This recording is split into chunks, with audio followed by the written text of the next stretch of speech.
Hey, everyone, welcome back to my channel. And today we're going to talk about some hidden messages in the Declaration of Independence. So let's get into it. It is July 4th, 1776. After weeks of debate and revision, the Continental Congress has finally approved the document that will declare the 13 American colonies independent from British rule. John Hancock, President of the Congress, will sign the document first, followed by the other members of the committee appointed to draft it. But how much do you know about this pivotal moment in history? Let's find out. You are watching this channel, and today we are going to look at some of the secret messages in the Declaration of Independence. Make sure to stick around to the end, because I have a special treat for you. Question number 1. Why did Thomas Jefferson write the Declaration of Independence?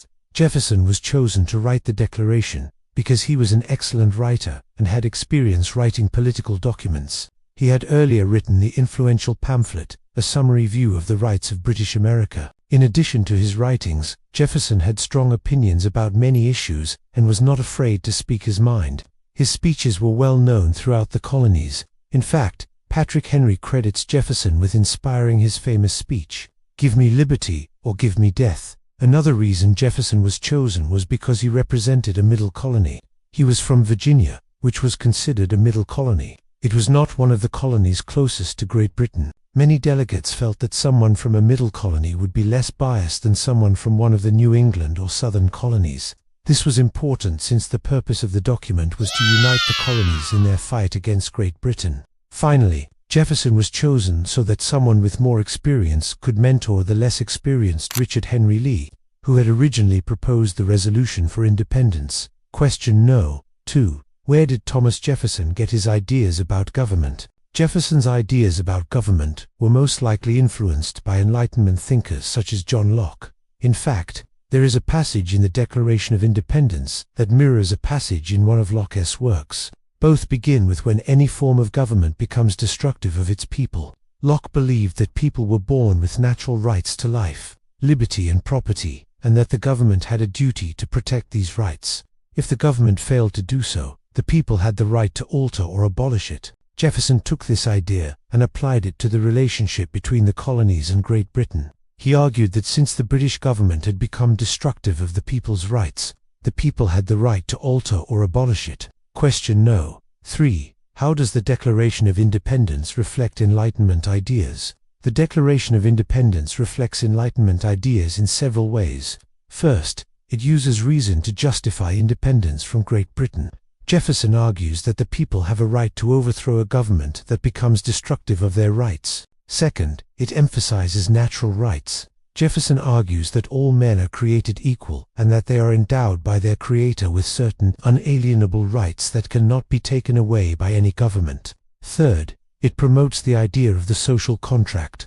Jefferson argues that governments derive their just powers from the consent of the governed. This means that the people are the ultimate source of power and that the government is only legitimate if it has the support of the people. Finally, the Declaration of Independence reflects the Enlightenment emphasis on individual liberty. Jefferson argues that the purpose of government is to secure the rights of the people, especially the right to life, liberty, and the pursuit of happiness. Question number 4. What is the main argument of the Declaration of Independence? The main argument of the Declaration of Independence is that the people of the 13 colonies are justified in declaring themselves independent from British rule. Jefferson argues that the British government has become destructive of the people's rights, and that the people have the right to alter or abolish it. Question number 5. What kind of logical structure does the Declaration of Independence use to make its case? The Declaration of Independence uses a logical structure to make its case. First, it presents the natural state of man, which is a state of equality and freedom. Second, it describes the purpose of government, which is to protect the natural rights of the people. Third, it argues that the British government has violated the natural rights of the people. Finally, it justifies the action of the colonists in declaring independence from British rule. Question No. 6. How does the Declaration of Independence reflect American values? The Declaration of Independence reflects several American values. First, it reflects the value of liberty. Jefferson argues that all men are created equal and that they have the right to be free from government tyranny. Second, it reflects the value of democracy. Jefferson argues that governments derive their just powers from the consent of the governed.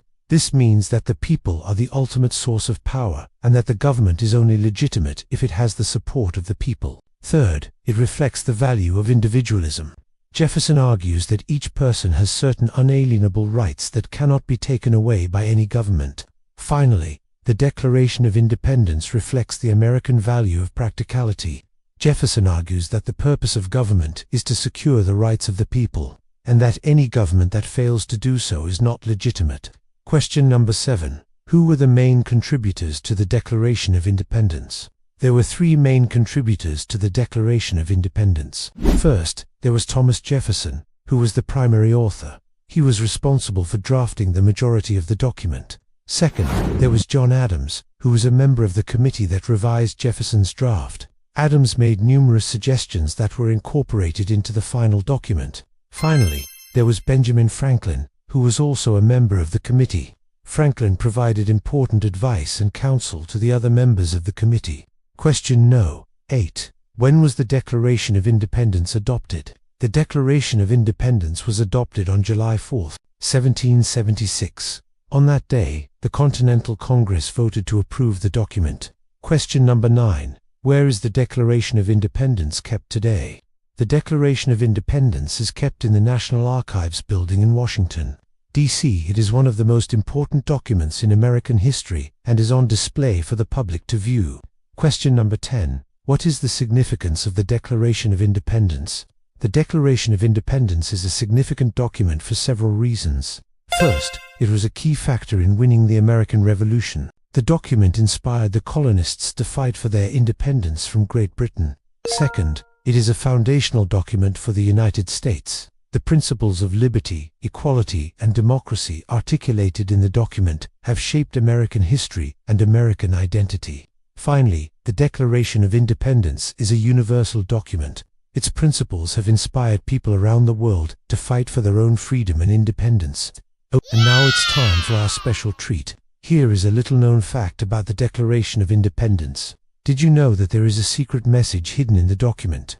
That's right. If you look closely at the first line of the Declaration of Independence, you can see that the words "We hold these truths" are written in bold. This was done on purpose to draw attention to the most important part of the document. But that's not all. The words "We hold these truths" are also the first letters of the first words of the document. When you rearrange these letters, they spell out the name of one of the Founding Fathers, John Witherspoon. Now you know that the Founding Fathers were very clever. They knew that people would read the Declaration of Independence carefully, and they used this knowledge to hide their secret message. Do you think this is a coincidence, or do you think it was intentional? Let me know in the comments section below. Alright, now it's time for your assignment. Go back and watch the video again, but this time try to pick up on all of the secret messages. You might be surprised at what you find. That's all for today. Thank you for watching. Don't forget to subscribe if you haven't already. And remember, keep an eye out for those secret messages. Who knows where you might find them? Signing off.